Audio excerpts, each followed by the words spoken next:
diabetes. And thank you so very much. Discover a world of cool at Cosmic Debris in downtown Gadsden.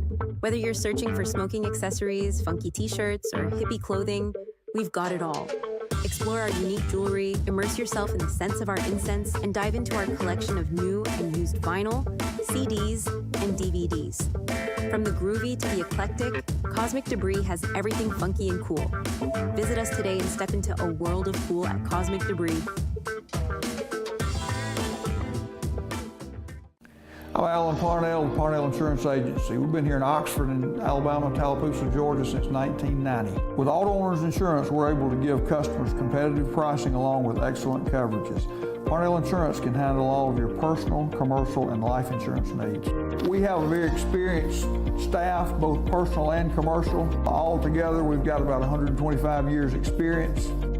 Come see what our insurance agency can do for you in Oxford, Alabama, and Tallapoosa, Georgia. Auto Owners Insurance. Serving Calhoun County and the state of Alabama since 1994. Locally owned and operated, offering some of the most competitive interest rates in the mortgage industry, along with a wide variety of mortgage products. We are with you throughout the home buying process, offering you service before and after the close. Fast, reliable, local. And you remember, if you need a home loan, call my daddy. Hey guys, I'm Cameron Minton with Minton Home Center. Minton Home Center has been in business for over 40 years. We are a family-owned and operated manufactured home dealership. We offer affordable housing for our customers as well as a multitude of different financing options to help our customers get into a new home. When you come to Minton Home Center and you start looking around our lot, the first thing you will notice is that we have the most competitive prices in the industry. I'm Clinton Griffiths, the host of Ag Day. Get the latest news about crops, livestock, and rural living weekdays. Follow the food you eat from the field to the store to your table every day.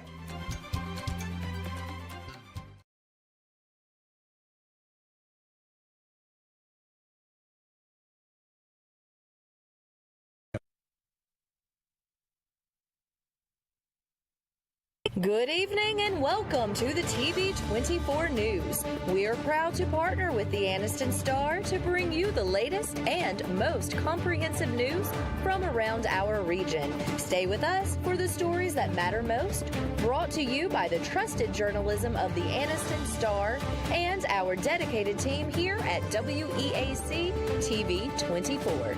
Good evening and welcome to the TV24 News. We are proud to partner with the Anniston Star to bring you the latest and most comprehensive news from around our region. Stay with us for the stories that matter most, brought to you by the trusted journalism of the Anniston Star and our dedicated team here at WEAC TV24.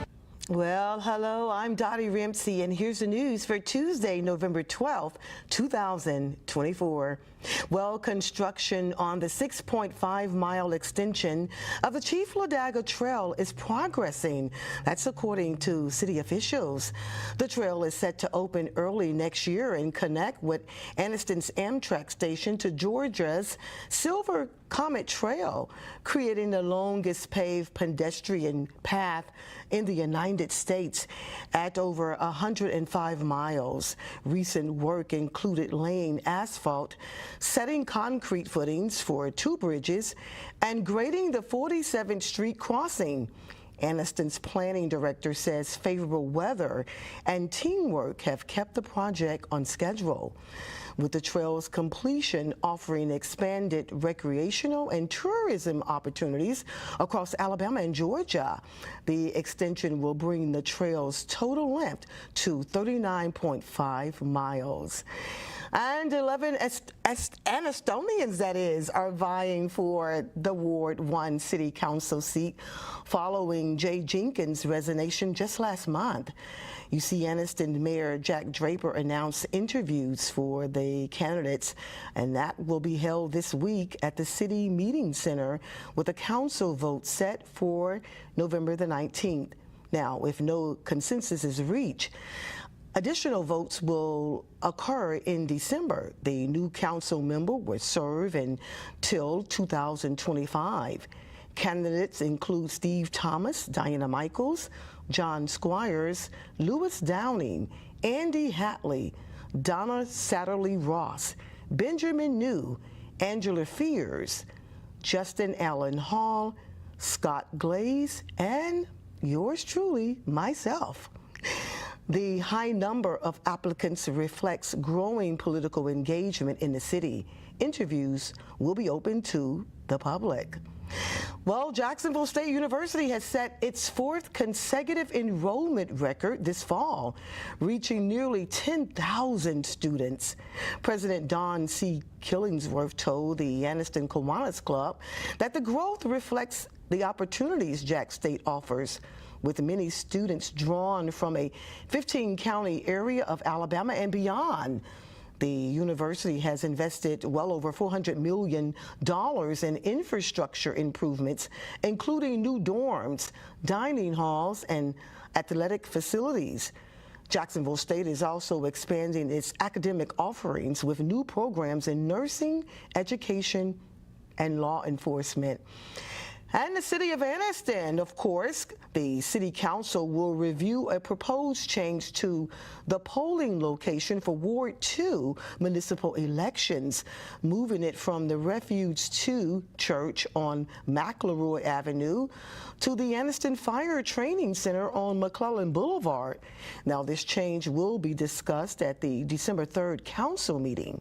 Ahead of the meeting, a public hearing for the proposed change is scheduled for November the 19th at 5:30 at the Anniston City Meeting Center.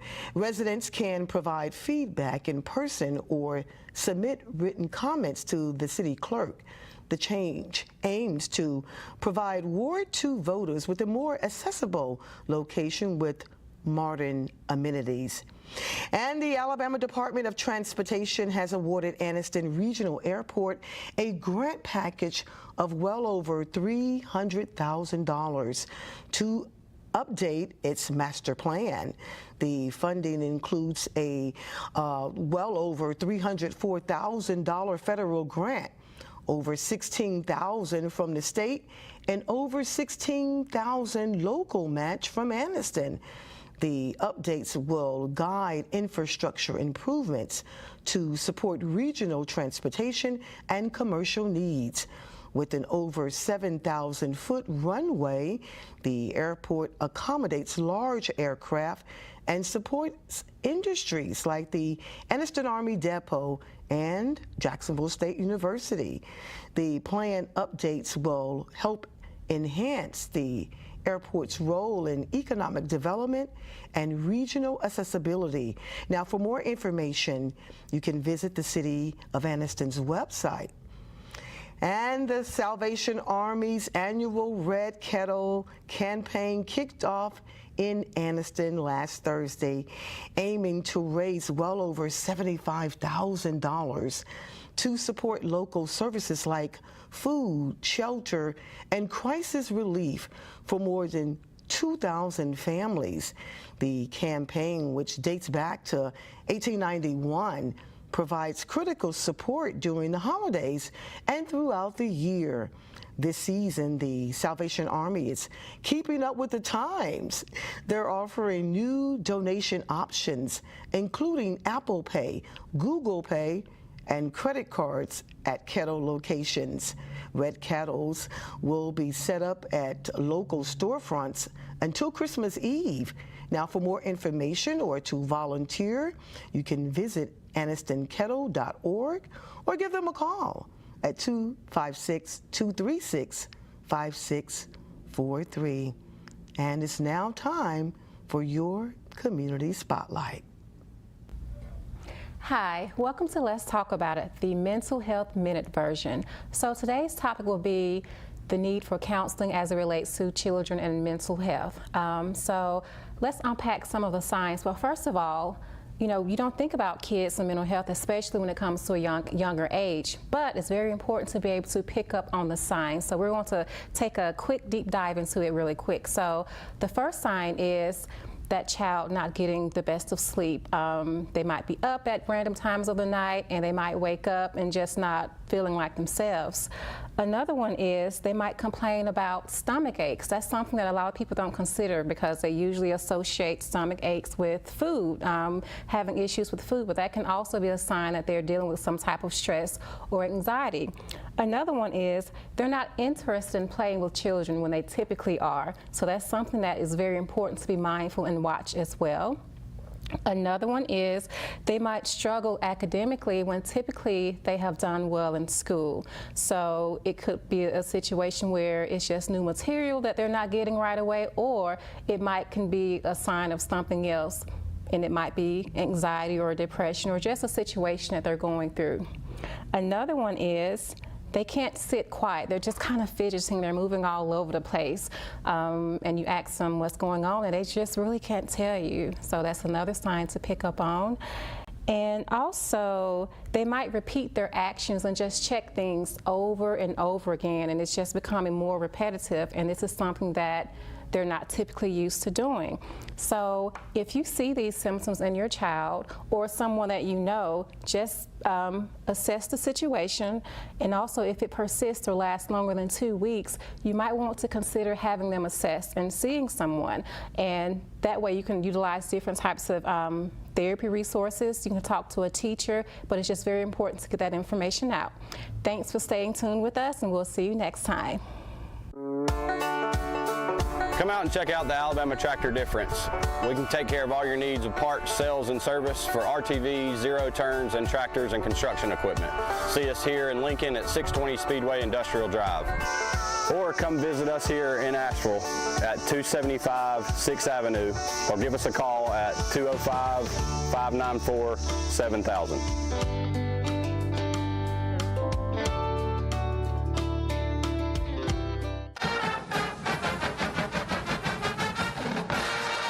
Hi everybody, I'm Eli Gold, and I want to invite you to tune in to Jack State Live, a look at the campus and athletic department at Jack State, followed by the Coach Rich Rod Show, where we will break down and preview the next football game for the Gamecocks.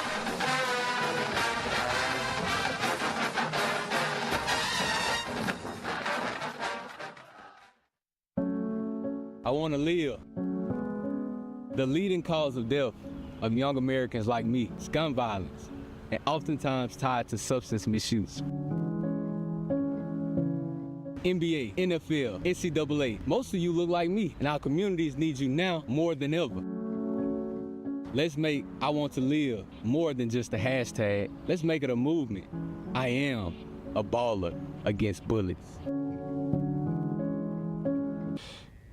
And welcome back. You're watching WEAC TV 24 News. I'm Dottie Rimpsey. Well, Anniston's annual leaf pickup season has already begun and will run through March the 28th of 2025. Residents can request pickup of bagged leaves through the city's online work order system or by calling the Public Works Department crews. They will collect bagged leaves within a week of the request, but only bagged leaves will be accepted. Those leaves and piles are not covered will not be picked up. Now, for faster service, residents are encouraged to bag their leaves. The city also offers a separate vacuum truck service for those leaves and a rotating schedule for brush pickup. And the annual Pinhoti 100 endurance race took place on November 2nd near Heflin, drawing some 300 runners to tackle Alabama's rugged terrain. The Heflin Spur Trailhead serviced as aid station number 2, where volunteers, including Mayor Robbie Brown, provided water, energy drinks, and snacks. The 100-mile course spans challenging paths through Talladega National Forest and Cheaha Mountain. Heflin Police Chief Ross McLaughlin made a strong attempt, reaching 58 miles before missing the cutoff after an Achilles injury derailed his race just last year. Now, local businesses and volunteers supported the event, enhancing Heflin's growing reputation as a key Pinhoti Trail destination. And as of November 1st, The Cleveland County Jail has been quite busy. They've housed 55 inmates, with 51 released in October. Those inmates contributed well over 800 hours to clean local roads, collecting over 500 bags of trash, 44 tires, and 43 pieces of furniture. The sheriff's office served 10 felonies and 116 misdemeanor warrants and made 16 felony and 36 misdemeanor arrests. Deputies also served 123 civil papers. They have logged over 20,000 patrol miles and conducted over 2,000 business checks. Sheriff John Daniel and staff attended conferences and community events, while new hires joined the department, including a deputy school resource officer and canine officer named Opie, who has started his training as well. And in Talladega County, more than half of registered voters turned out for Tuesday's election, with well over 33,000 ballots cast. Donald Trump won the county with 66% of the vote, while Republican Gary Palmer dominated his district's congressional race. In the race for Alabama Supreme Court Chief Justice Sarah Stewart, she earned 67% of the vote. Local elections saw uncontested wins for officials like Circuit Judges Chad Woodruff and Will Hollingsworth, along with other key positions. The election went smoothly despite high turnout, with no major incidents reported, and Sheriff Jimmy Kilgore's deputies ensured security at polling sites. We have got to go to break now, but we'll be right back with more news. Penguins Bar and Grill. Come down for our amazing bar, stocked with everything you could want, and our amazing food, ranging from whole pizzas all the way to oysters. Our food is cooked fresh and brought to you with amazing service. For the best food and drinks, come to Penguins Bar and Grill.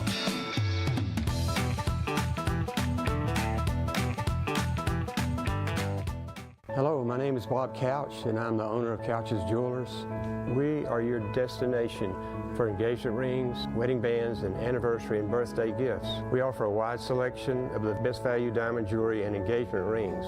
We even gift wrap every purchase for free. And if you have some jewelry that is broken, no worries. Expert jewelry service is offered in-house. At Couch's Jewelers, our customer service is unmatched. If you'd like a special jewelry item created just for you, please come to see us. Discover why Hungry Hut Barbecue has been Etowah County's go-to for mouth-watering barbecue for 40 years. If you're not in the mood for barbecue, try our very popular chicken finger plate with fried green tomatoes of our famous fried pickles.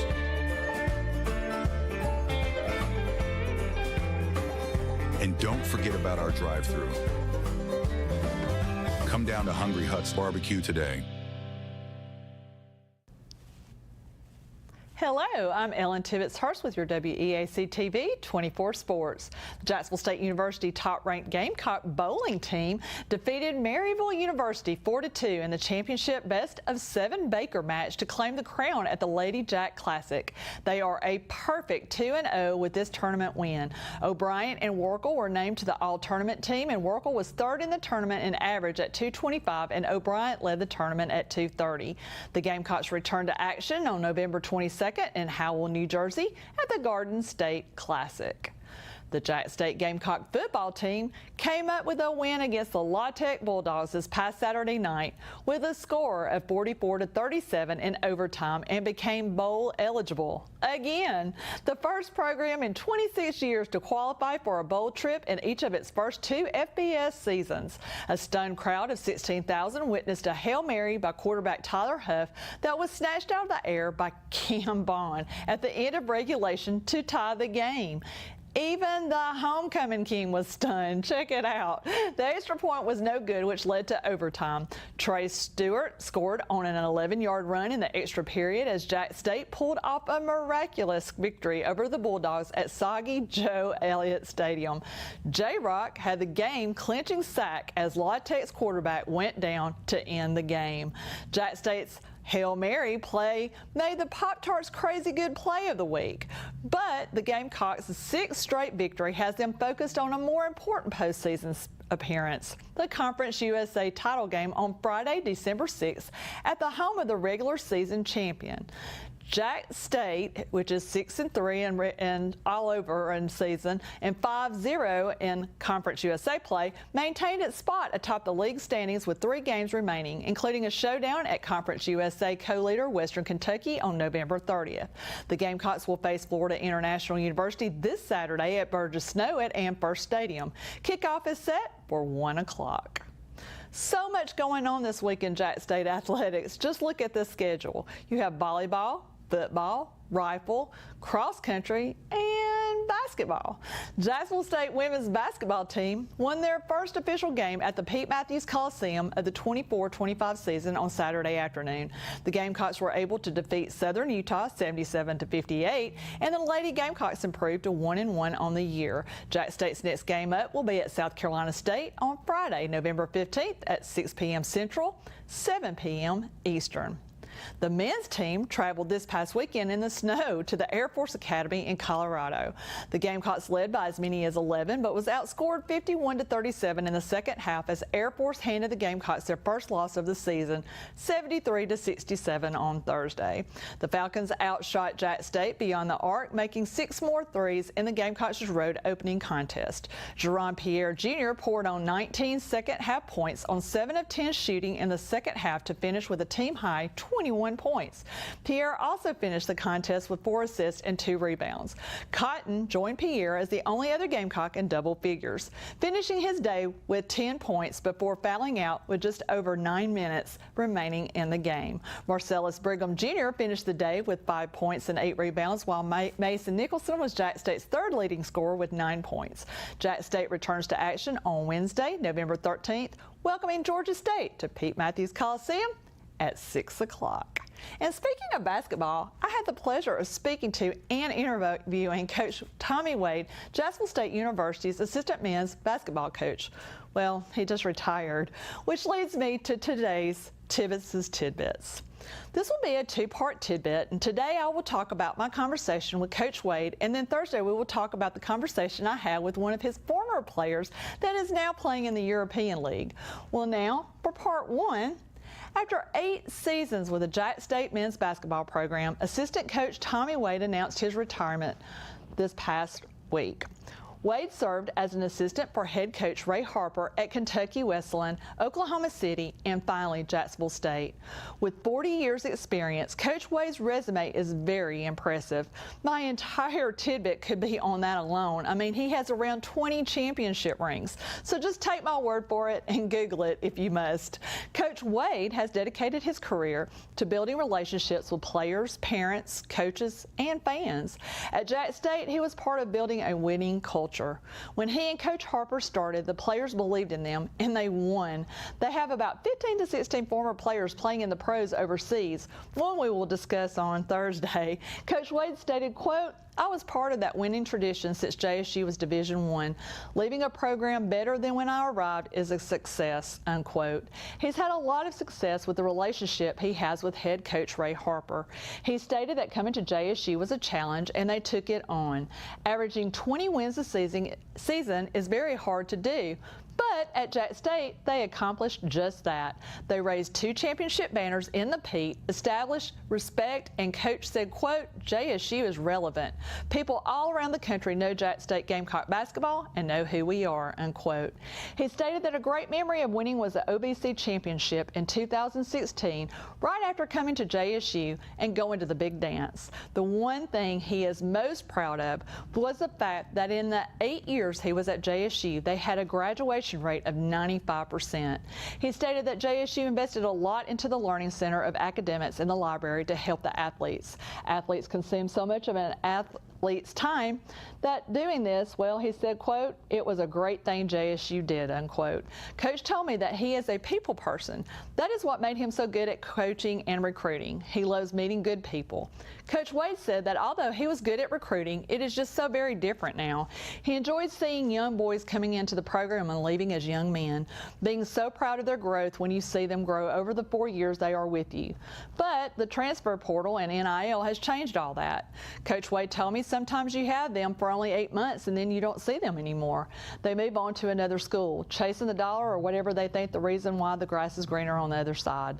Coach Wade opened my eyes to this. Did you know if an athlete goes to, say, like 4 schools over 4 years, it may be possible that athlete could be a senior and still need 30 credits and might have to pay to graduate because their eligibility ran out. Why? Because they lose credits by transferring. Not all the schools accept credits from the previous school. You can go to school, lose 9 credits by transferring, go to another school, lose 6. You get the picture. He stated that every year you are having to go out and recruit a new team. No time off because now it is an all year long recruiting season. Oh, and I'll say kudos to those kids that stay that buy into the system. Coach Wade stated that to him, it was most important to help the athletes to be successful and help them be good men.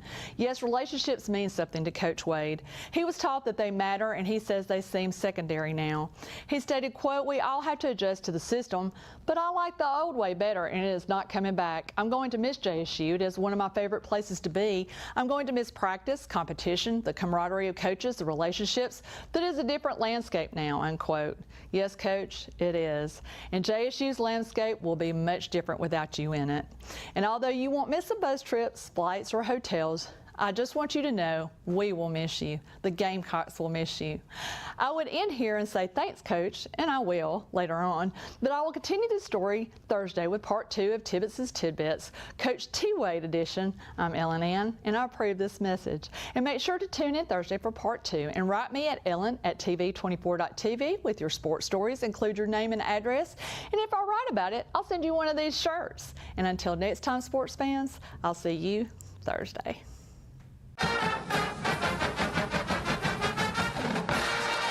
Hi, everybody. I'm Eli Gold, and I want to invite you to tune in to Jack State Live, a look at the campus and athletic department at Jack State, followed by the Coach Rich Rod Show, where we will break down and preview the next football game for the Gamecocks.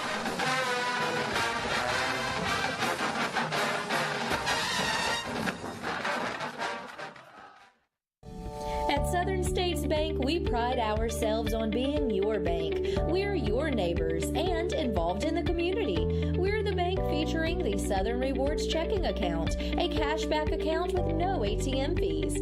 We are on the cutting edge and always have a smiling face to help you out. So come to Southern States Bank, where we are committed to great service and being a great neighbor. Let us be the bank for you and your business.